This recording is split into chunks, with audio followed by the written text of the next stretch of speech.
Well, welcome to the Matt Mosley Show on this Thursday, on this gorgeous Thursday. As fall is upon us, and even for a couple of days here, we've gone 84, 84, like it's feeling like it might actually be fall. I mean, it'll get hot again, especially like anytime we need to do an outdoor pregame show, whatever time that K-State game is. I'll just assume Scotty, the rest of the season is at 11 a.m. every. I feel like the Bears right now are trending toward an 11 a.m. ESPN Plus team, but you never know. They could have a great win Saturday and great win over K-State, and then start to kind of get everybody's attention again. Hey, 4-2 Bears playing well, playing well. Sawyer's putting up big numbers. So let's not act like they can't. I was just thinking about this last night, how like early in a season when a team's like 2-2, or last year's team was 2-4, and we're so quick to start either talking about basketball season or talking about another coach, that in watching this SEC documentary, and I'll bring the great Swingler on. Scotty Swingler is he's with us, and he's excited today. He's especially excited because overnight, and I think this is appropriate. You know, people like Kimmel, who can be seen in certain markets right now. I think there's some groups blocking him still, but those people have like writing staffs and staffs of like 100. And you know, yesterday, Scotty, we had another excellent show, and had Barry Trammell on and everything. And so I'm just like, hey, man, we're rolling. Everything's good. And then by yesterday evening, I get a group text, and we've added I guess I didn't have a full appreciation, Scotty, for what you were trying to do for this show. Forget about the other shows. We don't need to talk about them right now, but just Mosley proper. And what we've done almost overnight is add, like, at least there were people, somebody named Mule, somebody named Brazos, which is the most Central Texas name ever. I mean, who in the world could know? And then the Z-Man Here's involved. And I swear we've added like 5 people to the staff. This is very exciting. It is exciting. It's show, yeah. We're going to be able to do some of the things that I would like to do if I were not, like as you said, in 3 other shows at the moment. Okay. But Brazos, here's a nugget for you, Mosley. Do you know what Brazos's last name is? I mean, River would be perfect, but Landing? That's a good guess. It's a good guess. Queen? No. Okay. All the Brazos stuff I know. What is it? Tankersley. Wait, I know that last name. Yes, you do. Is that Kevin, or is that okay? It's his kid? Bingo. Oh man, I know his dad. Okay, cool. I took his dad for a journalism course at Baylor, and I figured you probably had overlapped with him in your career. We've known each other, like we have just kind of know of each other and have met over the years. Haven't really worked together. I was welcomed at one point into the Baylor Journalism School as a professor. No way. Yeah. This is about a year or two ago, and it was going to be fun. And I signed up for however many hours I was going to do, and I was going to come to town and, spend time. I mean, it was really cool. I'd agreed to the salary and which is, by the way, you do not get rich being although Tankersley's been there long enough. I'm sure he's doing great, but it was going to be a cool thing. The Mosley, who studied at Castelaw, speech communication, comes back home, becomes a journalism professor at Baylor, in addition to my show and other things. I was not going to do it full time. Yeah. But it was going to be fun. It was going to be cool. And right about then, and again, I really like her. Mia is her name. She was the chair of the journalism department. And nobody explained anything to me. She goes on leave. She takes a leave. This is fine. People go on leave, right? Well, when I called to say, hey, who do I talk to now? Like, when do I report? I've got all these syllabi. It's time for Mosley to report for his his Baylor, and even the kids at Baylor seemingly had heard and were kind of excited. Yeah. And somebody that used to be a Spanish professor, I think her name was like Blackwell, something Blackwell, and she was a Spanish professor when I was a Baylor student. She became the interim dean, or the interim, not dean, but the interim chair. And so when I reached out to her, she was like, "I don't know anything about this." They just like totally just pulled back on the deal. But did you sign a deal? Well, we had agreed, and I'd emailed, and we worked on the course and what it would look like.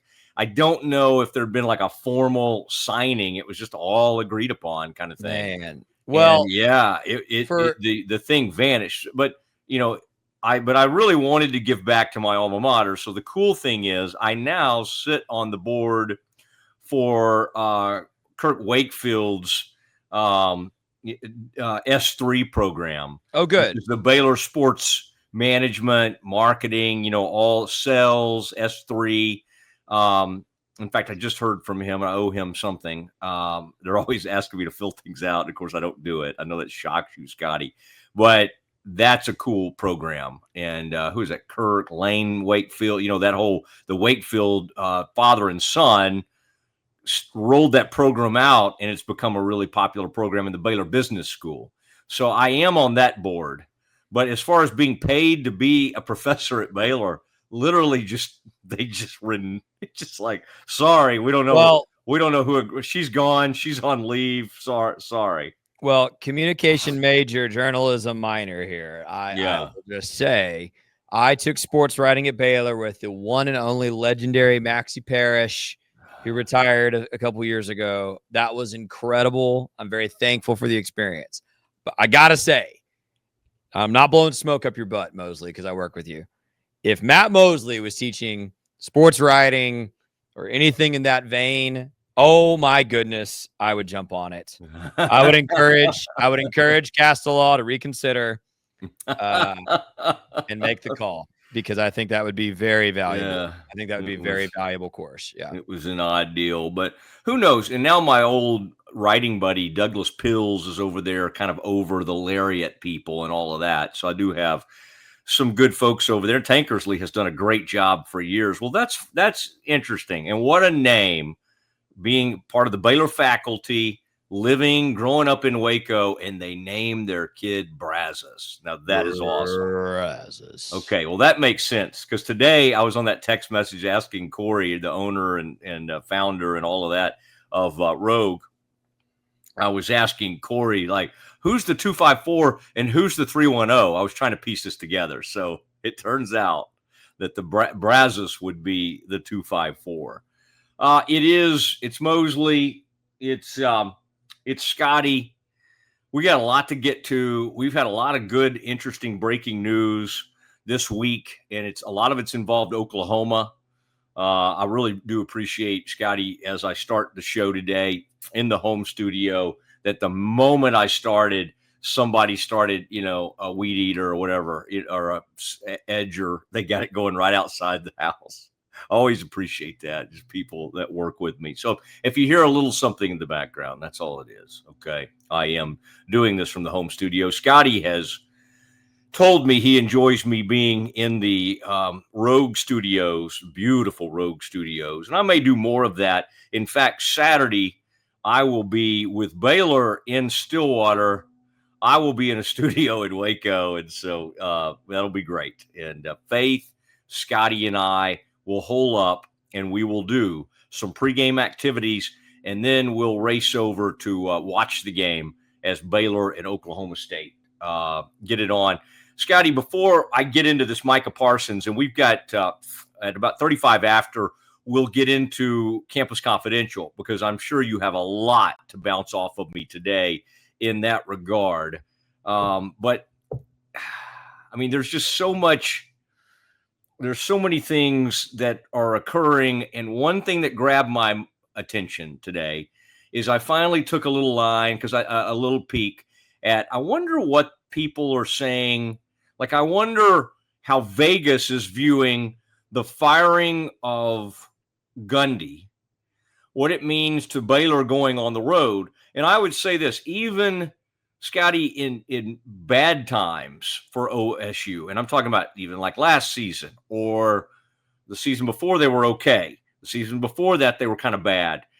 Like there's almost no way in the past that Baylor would be favored on the road at OSU. There might have been a year or two under Briles when they got really good, but even think about that. One of their greatest seasons, they ran into trouble out there in Stillwater circa 2014. It was extremely cold. I was doing TV. A young Scotty probably made that trip. That was a tough loss. And Scotty, it was 2013, and I was there. 2014 was the year Baylor almost made the playoff. 2013, the year before, OSU was really good. Baylor was about to be number one in the country, right? If they'd beaten OSU. Baylor walked into Stillwater that weekend in 2013. That was my junior year at Baylor, ranked number 3 in the nation, rolling, absolutely obliterating everybody going into that game. And College game day was in Stillwater. It was the first time Baylor had ever been featured on College game day as one of the teams. The first College game day in Waco would come the following season, but 2013, I was one of 3 Baylor Bears on the front row of College game day. I have photographic evidence of this. And then I was in the front row, right by the fields, right by the goal line where Bryce Petty stumbled to a funny fall on the 1-yard line. And I said, you can blame the loss on me, Matt. I looked at my friends and said, well, at least we'll run it in on the next play. And on the next play, Shock Linwood coughed the football up. Oklahoma State ran it back 99 yards for a touchdown. And though that was in the first quarter, the game was over. Baylor got steamrolled. And yes, it was like 13 degrees and miserably cold. And I was out in that parking lot late that night doing Fox Sports Southwest. And in the Toasty studio would have been Gary Reasons, former Giants linebacker, Pat Jones, former Oklahoma State coach. That's who I used to do TV with. That's how long it was. Like Gundy's career obviously had already started because that started in 2005. This was, as Scotty just said, 2013. And I was doing TV with the former OSU coach, Pat Jones.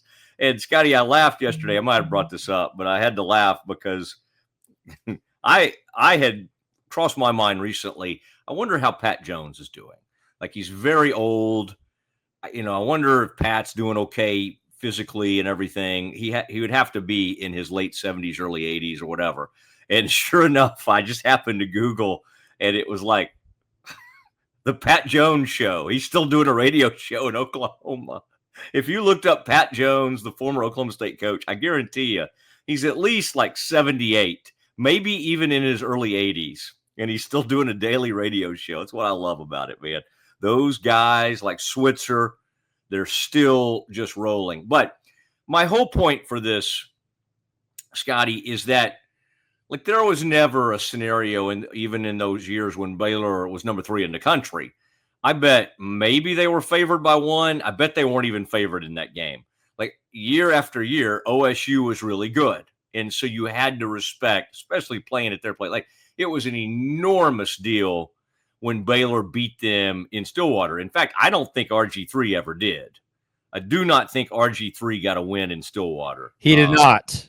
So you like Scotty comes in and confirms things. I do like that. Yeah, you cannot imagine, Scotty, how on radio I used to have to lean on Simcox. Like there were so many moments where I would be. That's why that one day you had to step out for a second. I didn't know it, and I was calling somebody the wrong name. I was just like, "Where is Scotty? I need help right now." But you came back. You did come back that day, and you played through some pain, as I recall.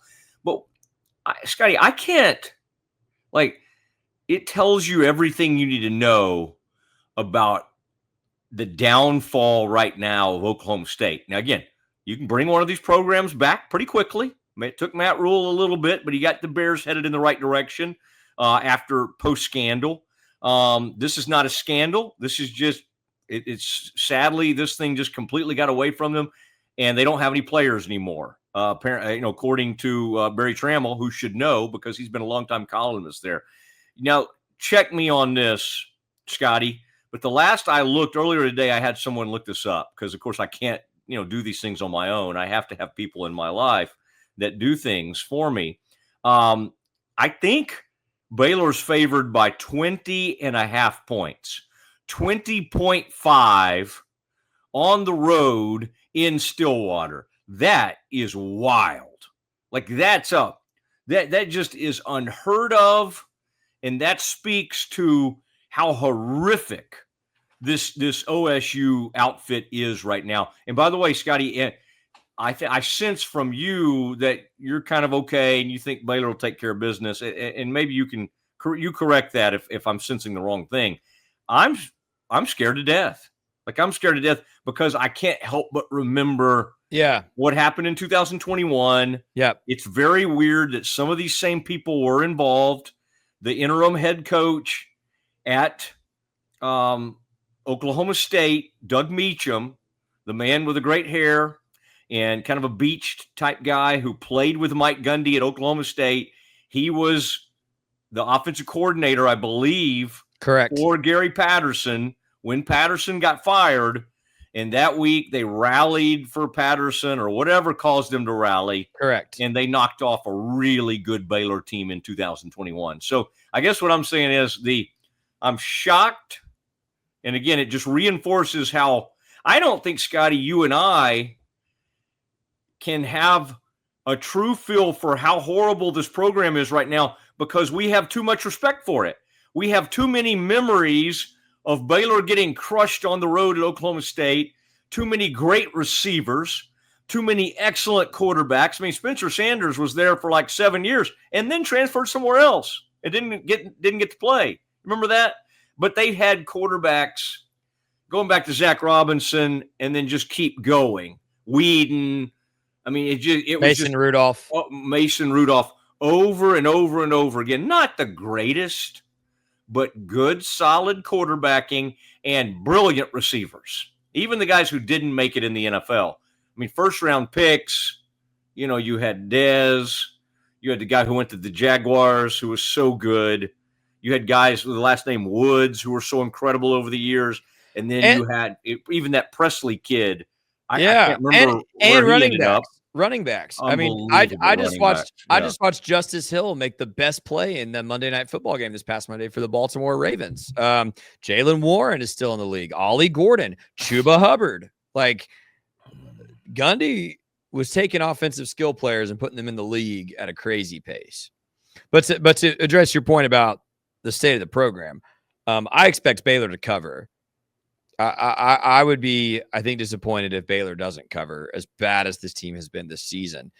And I will say, if there is anything that frightens me, it is that kind of dead cat bounce thing where the head coach gets fired and suddenly the team comes out and plays with their hair on fire. Like, I think that could happen. But I just think the talent disparity between because that's why Gundy got fired, right, Matt? It's not because he forgot how to coach offense. It's not because he can't develop Ollie Gordon into a proficient NFL running back literally last season. It's because he was not doing well acquiring talent in the current era. So the issue is not Gundy the schemer, Gundy the coach. The issue is Gundy the talent acquirer. And so they do not have talent. In fact, we had one of the student, an Oklahoma State student on Pete's show today that does sports coverage of the football team. And she said, there have been about 4 recruiting classes in a row there that have just been bad. Like they've just been very, very subpar for Mike Gundy era at Oklahoma State. So I think Baylor just purely outclasses Oklahoma State in terms of talent to a level where if it's not a pretty wide margin of victory, I'm going to continue being frustrated. Given some of our activities at Baylor over the years, I think we probably ought to avoid dead cat bounce. I think we ought to just outlaw that phrase. I saw Mike Craven or whatever, the guy from Dave Campbell's use it yesterday. I've always used the wounded tiger theory for this, but the dead cat So I did see that yesterday, and so apparently that's still. It's honestly, I've heard a lot of things. That's not really one I heard over the years, and so somebody decided to bring that back yesterday. But Baylor does have some history with some not totally taking care of the cats. We're very nice to bears, and in fact, we'd like to get the live mascots back on, back to the stadium and everything. The one thing I'll say about Oklahoma State that you got to love, now they've turned their basketball program has been kind of a joke recently. So that's a problem for them. But from a football standpoint, this is a loyal group. And I don't know who they think they'll be showing up to either celebrate Gundy. Like maybe the thought is that they kind of circle up around these players. I don't know what's going to drive this fan base, but I kind of think they'll show up. I just think they're kind of wired. This is not a UCLA type fan base. This is a fan base that kind of tends to show up no matter the situation. Now, maybe Tulsa was a bridge too far. Somebody said something interesting in my mentions after I posted one of those shorts from our Barry Trammell interview yesterday, and they said like that Oklahoma State should have been able to beat Tulsa based on facilities alone. And it got me thinking, isn't it funny that there are still people, Scotty, that think like facilities are what drives these kids. Like if you think, and not that it's not helpful and not that those things aren't beautiful and wonderful. I don't think Baylor would be like, oh, let's not, I wish we hadn't have done I wish we hadn't have taken the 15 million from Budge. Well, but secretly, I will say this, like if you had a private, and I haven't tried to do this with Mac, but if you said now, if you could have put that 15 million lead gift toward the indoor, whatever, the development center, which again is beautiful, or had that 15 million for last year's transfer portal class, what would you have preferred? And the answer would probably be both. I'm glad we did this facility, but I think the days of these huge pushes for, think about the lead gift from the McLean family on McLean Stadium was probably in the neighborhood of about $65 million. The lead gift on the Foster Pavilion, now that I'm thinking, wasn't that $100 million? And it might have gone to some other things as well, but I think the Fosters gave an enormous amount. But anyway, it just made me think, Scotty, this thought of like, oh, facilities. Oklahoma State should have better facilities than this team, and so they should be better. It's cold, hard cash. Like here's the deal. Like the Baylor, the Christian environment, all the things Baylor has to offer, I'm not saying those things can't be helpful in recruiting. I don't think you stop talking about that, but it's a bottom line deal for most of these recruiting talks. And it is absolutely, Dave Aranda talks about, we don't want these relationships to be transactional. I'm sorry, man, but when these parents are coming in, there's a kid who I'm watching, and he's going to end up at SMU, and he's a running back.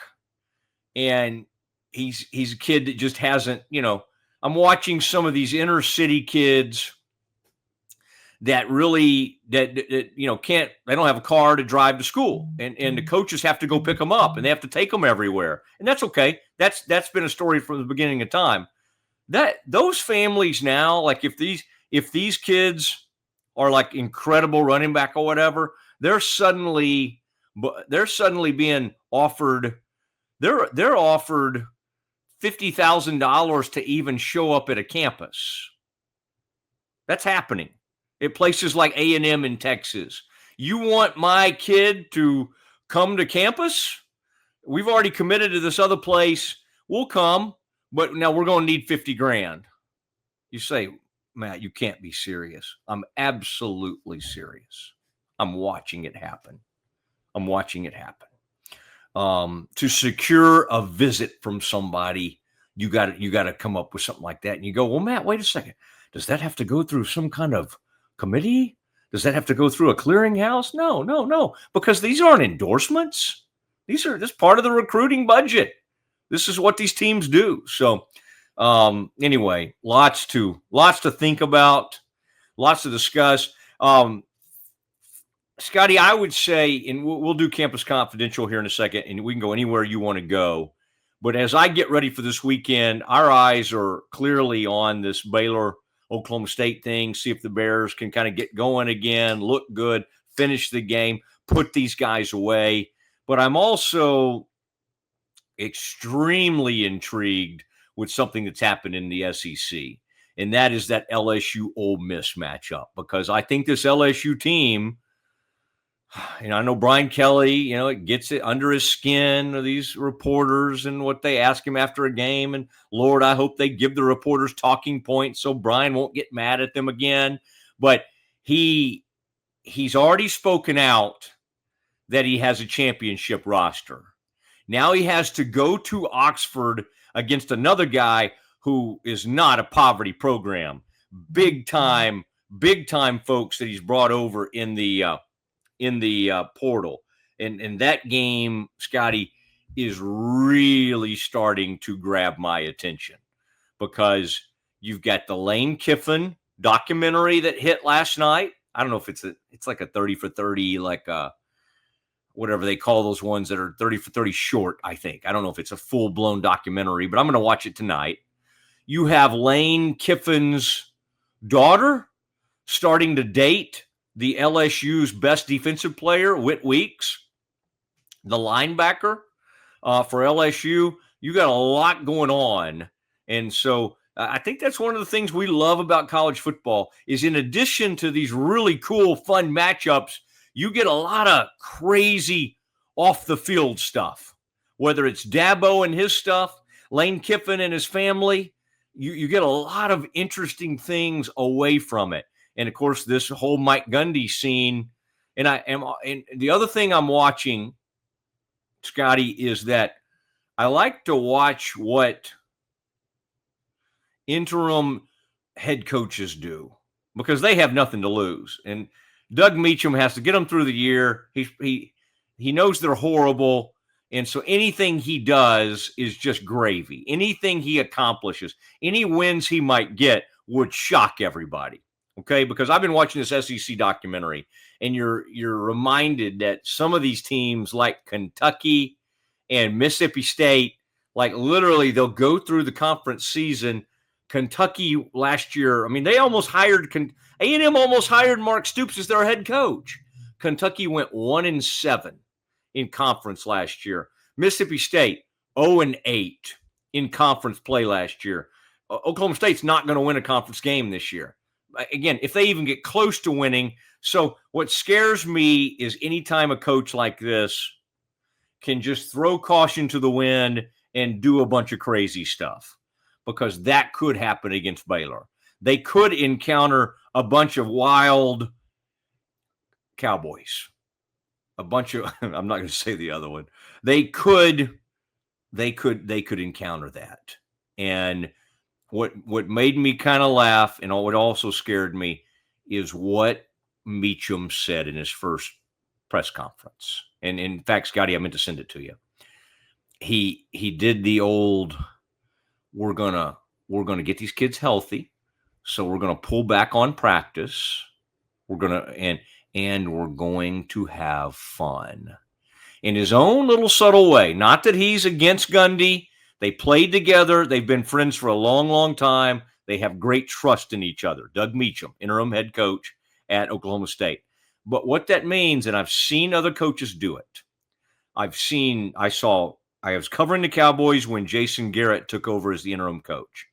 I've watched what happens. I watched Antonio Pierce take over the Raiders, and I saw exactly what happens with a team. Sometimes it's sustainable, sometimes it's not.